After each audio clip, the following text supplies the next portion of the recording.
Bismillahi walhamdulillahi wassalatu wassalam ala rasulillahi sayyid sallallahu alaihi wasallam, amma baad. Bado tupo katika viunga vya miji mitukufu.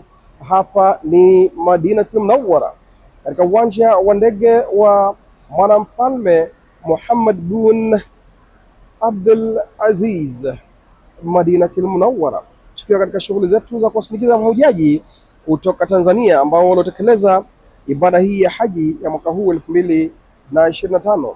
Alikuwa mbele yetu ni moja ya mahujaji waliobahatika kufanya ibada hiyo. Basi kwa ridhaa yake tutamuomba atutajie jina lake ili wapenzi wafuatiliaji wa Al-Azhar TV Tanzania wapate kumjua, lakini pia atuelezee kichache au kikubwa alichokipata kunako ibada ya haji tokea anaanza safari yake na mpaka hivi leo. Anajisikia vipi kurudi nyumbani akiwa tayari amekushitekeleza ibada hii ya haji. Alhaji, salamu alaikum. Wa alaikum assalam wa rahmatullahi wa barakatuh. Hajjun mabrurun alhaji. Amina, mashallah. Hongera sana kwa kutekeleza ibada ya haji. Nashukuru sana, nashukuru sana. Naam, wapenzi wafuatiliaji wa Al-Azhar TV Tanzania wanataka kufahamu kwanza jina lako, lakini umekuja na taasisi gani? Naam, safari yako ilikuwaje? Nyepesi, rahisi, ngumu kiasi gani ilikuwa? Karibu alhaji. Alhamdulillah rabbil alamin wa salatu wa salamu ala rasulillah sayyidi sallallahu alaihi wasallam wa ba'd. Kwanza kabisa nianze kwa kujitambulisha majina yangu. Mimi naitwa Sheikh Saleh Omar Titi. Nimetoka Tanzania. Tumetoka tangu tarehe ngapi?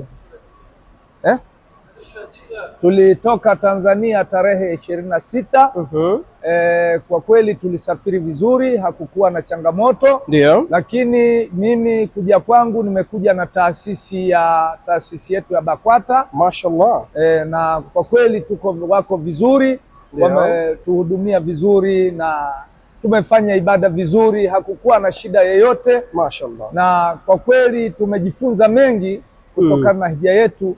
Kwanza kabisa nimejifunza Waislamu kuwa na amani, kuwa wamoja, kuwa na upendo. Mashallah. Ndio kitu kikubwa kabisa ambacho nimejifunza kwenye ibada hii ya hija. Inatupasa Waislamu kuwa kitu kimoja. Mashallah. Na inatupasa Waislamu kuwa na kuhurumiana. Mashallah. Na sio kuhurumiana sisi Waislamu tu, hata wale wasiyekuwa Waislamu pia tunapaswa tuwahurumie kama alivyokuwa anafanya mtume wetu Muhammad sallallahu alaihi wasallam. Kwa kweli hija imeenda vizuri mashaallah, na hivi tuko hapa uwanja wa ndege, tunatarajia Allah atufanyie wepesi ili tuweze kurudi majumbani tukazione familia zetu. Mashaallah. Alhaji, hongera sana, na inshallah Allah atakufikisha salama na hatimaye utakutana na wapendwa wako ambao takriban mwezi mmoja mmetengana kwa muda ili kukamilisha ibada hii. Naam. Alhaji, kutekeleza ibada ya haji katika umri huo ilikuwa ni sehemu ya ndoto yako au? Kwa kweli ilikuwa ni sehemu ya ndoto yangu. Nimeanza kuomba nikiwa bado muda mrefu, zaidi ya miaka 10 na kitu. Nikiwa nimeweka nia hiyo na kumwomba Allah. Lakini falillahi alhamdu, Allah ameniwezesha kwa namna alivyokuwa anataka yeye, kwa sababu ninavyofahamu mie hija ni wito. Kwa hiyo nilikuwa namuomba Allah aniite, na alhamdulillah Allah ameniita na nimetekeleza ibada hii kwa salama. Labbaik la sharika lak labbaik innal hamda wan ni'mata lak wal hamd la sharika lak. Hajjun mabrurun wa dhanbun maghfurun wa sa'yun mashkurun wa kullu 'amun wa antum bi khairin. Alhaji, labda tukuulize tena swali lingine. Naam. Wewe umelipiwa au umejilipia mwenyewe? Mimi nimepata ofa. Umepata ofa? Nimepata ofa. Mashallah. Ya kuja haji. Mashallah. Naam. Mashallah. Naam. Ilikuwa unaomba uje hapa kwa kupatiwa ofa au uje wote itavyokuwa? Hapana, vyovyote itakavyokuwa. Kwa hiyo Allah Mwenyezi Mungu aniwezeshe.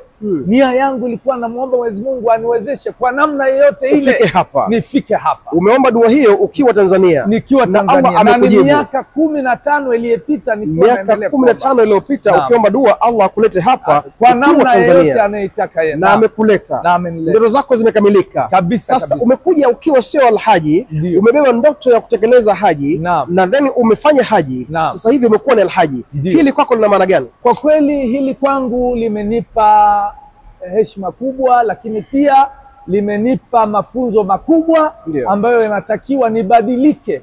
Yani vile nilivyokuwa na sasa hivi nitakapokuwa nimerudi nyumbani niwe ni tofauti kimazingira, kimwenendo, kimaadili. Kwa kweli nimejifunza mambo mengi kutokana na haji. Mashaallah. Kiimani umewachukulia zawadi gani familia yako, jamii inayokuzunguka, kuwa wewe sasa hivi ni alhaji, umeathirika na haji, umebarikiwa kuhiji? Una zawadi gani umewachukulia kiimani? Kwa zawadi kubwa ambayo nimeichukua ni kuwapelekea elimu niliyoipata katika haji. Ya salam. Na kuwaomba, na nimewaombea dua vile vile. Mashaallah. Ndugu familia yangu, mashaallah, Waislamu wenzangu, kwa sababu mimi ni kiongozi wa taasisi. Mashaallah. Na taasisi ambayo naiongoza kule. Kwa nimewaombea hata wale waumini wangu katika taasisi yangu wajitahidi. Lakini kubwa zaidi nilojifunza katika haji, nimejifunza haji nataka watu waje wakiwa bado wana nguvu. Yes, salam. Hilo ndio jambo ambalo nimeliona ni la muhimu. Yes, kwa sababu ibada ya haji inahitajia nguvu. Yes, salam. Unapokuja ukiwa nguvu zako zimeisha, huwezi kuitekeleza ile ibada inavyopaswa. Kwa hiyo kubwa zaidi ninachokwenda kuwahusia ndugu zangu, kwanza kumcha Allah, lakini pia wasikate tamaa. Kwa kama mimi nilivyokuwa naendelea kumwomba Allah, na hatimaye Allah kathibitisha ndoto zangu, kanijibu ndoto zangu, na amenileta haji. Nimetekeleza haji vizuri, na falillahi alhamdu. Sina cha kumlipa Allah isipokuwa ni kumshukuru na kumsujudia. Ya Rabbi. Umeingia ukiwa sio alhaji, unatoka ukiwa alhaji. Umeingia Maka, ukafanya ibada, ukaja Madina, katika mji wa Bwana Mtume sallallahu alaihi wasallam, mwalimu wa walimu, mlezi wa walezi, na kiumbe bora miongoni mwa viumbe waliowahi kutokea katika ardhi hii. Sasa leo unauacha mji wa Madina, mji huu mtukufu unauacha, na unarudi zako nyumbani Tanzania. Hii kwako inakuathiri kiasi gani? Kwa kweli mimi imeniathiri sana. Na hata leo nilibahatika kwenda Raudha. Mashaallah. Nililia sana. Mashaallah.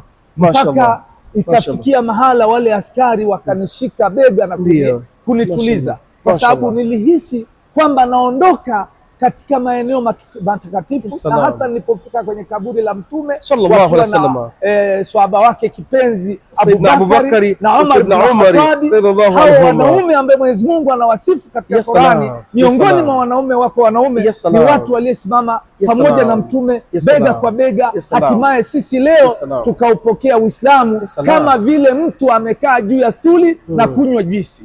Hajjun mabrurun وذنب مغفور وسعي مشكور وكل عام وأنتم بخير.